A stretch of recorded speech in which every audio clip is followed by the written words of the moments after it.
Magandang araw sa inyo mga kakambing. Naalala nyo ba yung topic ko dati na yung kapag maliit ang lupa ay pwede ka bang mag-alaga ng kambing?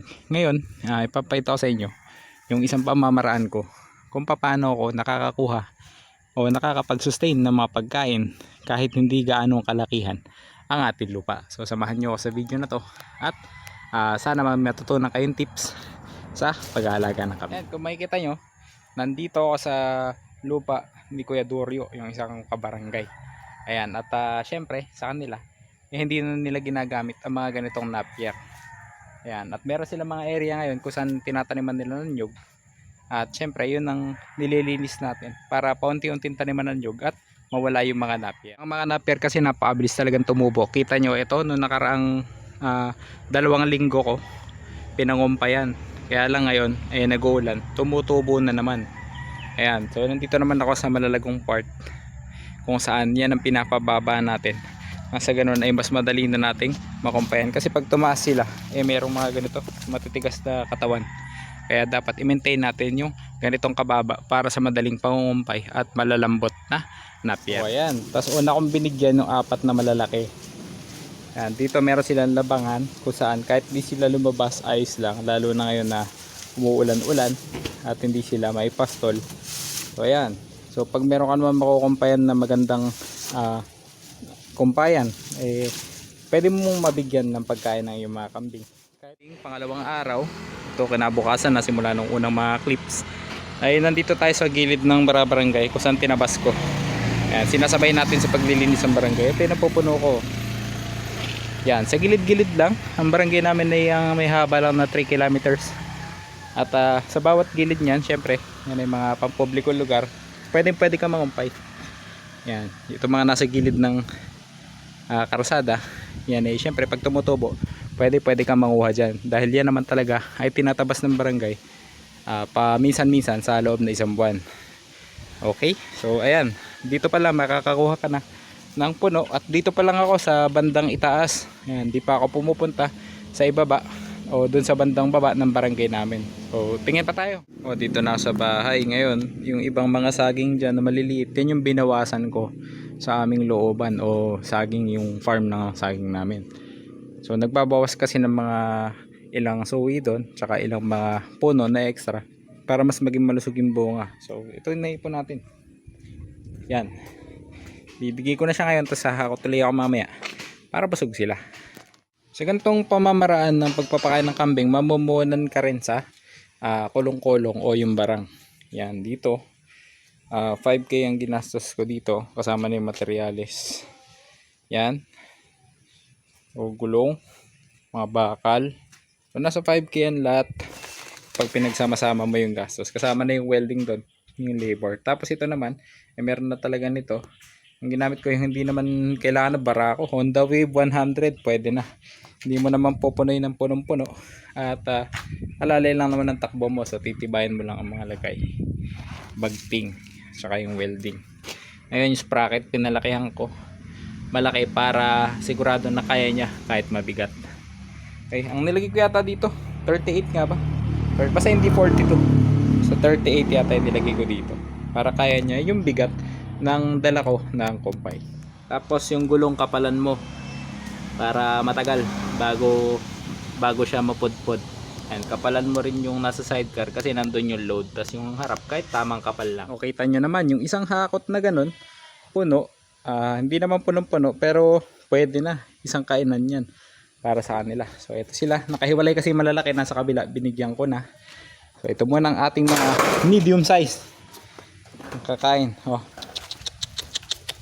Bilis, punta kayo dun. Alam nyo na o nasaan. Okay, so ganyan ang iyong pinaka puhunan sa ganito. Syempre yung lakas ng katawan mo, yung kakayahan mo magkumpay, yung kaalaman mo magkumpay, kung paano magkumpay, kung paano mag-maintain ng napier, yung magandang putol, sadsad para sa susunod na tubo ay maganda. Yan, tapos syempre nabanggit ko nga kanina yung sasakyan o yung kulong-kulong, di ba? Nung araw kabayo ang gamit. Parang gusto ko nga try yun eh. Hindi ko lang alam kung magkano yung kabayo. Dati marami mura sa Taal nung pumutok yung Taal. Nagbenta doon. Syempre yung mga kababayan natin nung kailangan din. Hindi ako nakabili ng isa. Kabayo.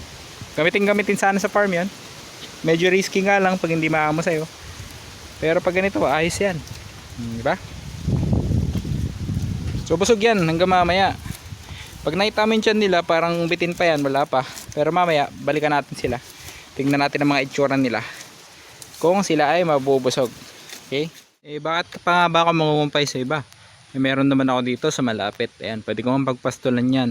Ayan, syempre, unang-una, i-maximize natin lahat ng pwede nating maibigay sa kambing natin. So, titipirin din natin yung mga resources na meron tayo. Ang mina-maximize natin is yung opportunity na makakuha tayo ng pagkain ng libre, di ba?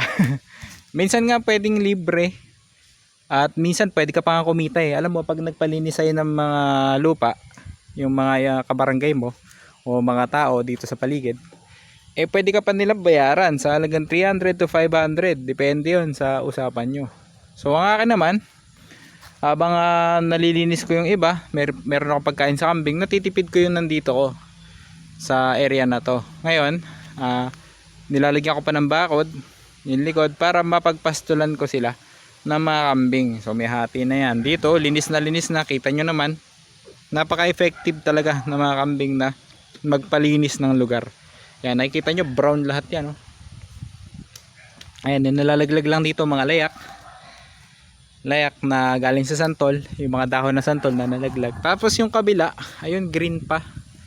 So yun yung pastulang ko sa kanila.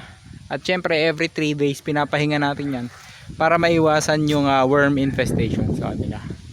Para hindi sila ma-infest ng mga bulate at medyo makatipid tayo sa pagde-deworm. Okay? So napapansin nyo, walang nagtatay sa kambing ko. Napatagal ng panahon simula nung huli akong maggamot nang nagtatay na kambing. Kahit dumaan yung tag-ulan, hindi sila nagtatay.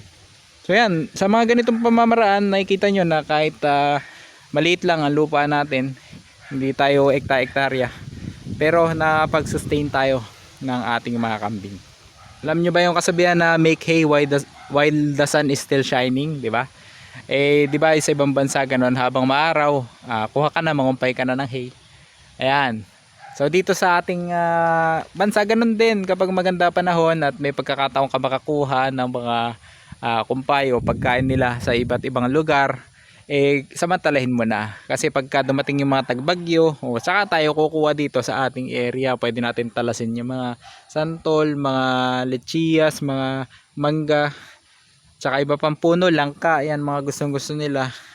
At kapag natalas mo yan, pwede mo ikumpay sa kanila pansamantala. Tapos pagka medyo maulan at maaraw din naman sa hapon, pwede mo silang ipastol dito, diba? Meron ka mga reserba. At meron pa yung pagka ikaw ay sakaling pagod o may lakad o ikaw ay nagkasakit, ayan, hindi mo kaya mangumpay, meron ka mga reserba na hindi mo siya naubos sa panahong ikaw ay malakas. At syempre mga kakambing, kapag dumami na ang kambing mo, sabihin natin mga 70 to 100 na yan, kailangan mo syempre na mag-upa ka na ng tao. O meron ka ng tao na kasama mong mangumpay or sila na yung mangungumpay habang gumagawa ka ng ibang task sa iyong farm. Kasi pagka mga gano'n na karami yung kambing mo, sigurado na rin na napakarami mo nang nabebenta ng mga produce nila dito sa farm, mga anak-anak nila at saka yung mga pang-out mo na malalaki. Yan. So dun sa paraan na yon, mas makakabawas ka sa pagod ng kumikita ka rin naman at the same time. So ganon. Gaya nitong ating si Marie, ayan, mga anak na yun, malapit na. Baka hindi umabot ng 2025, mga anak na itong si Marie. At may buntis pa tayo si Eudora, ayan, panibago. So ganun lang, paparami ng paparami yung ating mga alaga dito sa farm. At syempre habang dumadami sila, mas bumibigat din yung task natin dito. Pero masaya yun kasi ibig sabihin ay lumalago ang ating negosyo. Kaya napakarami pang iba't ibang paraan kung paano ka makakakuha ng pagkain ng kambing.